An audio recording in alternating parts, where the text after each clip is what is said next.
यह कहानी रामगढ़ नाम के एक छोटे से गांव की है, जहां मोहनलाल नाम का एक गरीब किसान रहता था।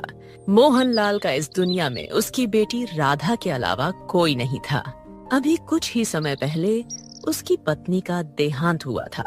मोहनलाल के पास एक छोटा सा खेत था, जिसमें वह मेहनत करके किसी तरह से अपने और अपने बेटी के लिए जरूरत की सामान का इंतजाम करता था।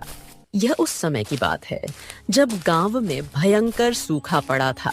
गांव में सभी की फसल पूरी तरह से बर्बाद हो चुकी थी।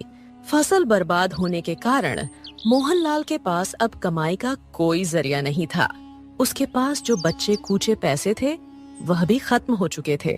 मोहनलाल के पैसों के परेशानी के कारण उसने कुछ समय से राधा के स्कूल की फीस भी नहीं भरी होती है।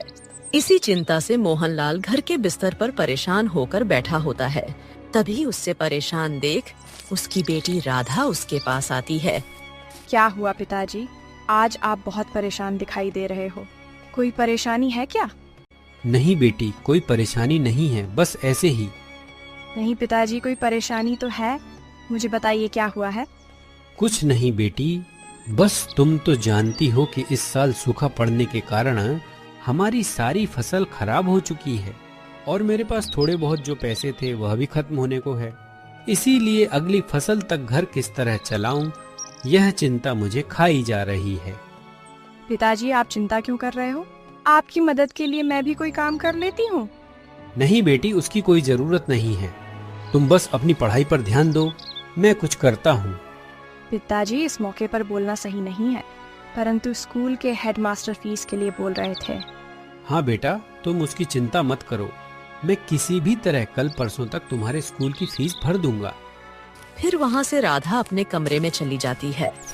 राधा को बोल तो दिया है कि कल परसों तक उसकी स्कूल की फीस भर दूंगा, पर मेरे पास तो कल के राशन भर के पैसे नहीं हैं।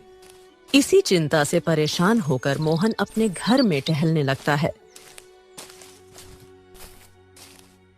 टहलते टहलते वह अचानक रुक जाता है। लगता है इस बार मुझे धनीराम सेठ के पास से पैसे सुध पर लेने पड़ेंगे, वरना मैं ना तो घर का खर्च चला पाऊंगा और ना ही राधा की स्कूल की फीस भर पाऊंगा। हाँ, मेरे पास अब बस यही एक जरिया बचा है। कल सुबह ही जाकर सेठ से मिलता हूँ। धनीराम सेठ एक नंबर का लालची और ठग प्रवृत्ति का व्यक्ति है, जो गांव के लोगों की मजबूरी का फायदा उठाकर उन्हें सूद पर पैसे देता है। और जब गांव वाले उसके किसी कारण पैसे नहीं चुका पाते, तो वह उनकी खेती की जमीन और घर उनसे छीन लेता था।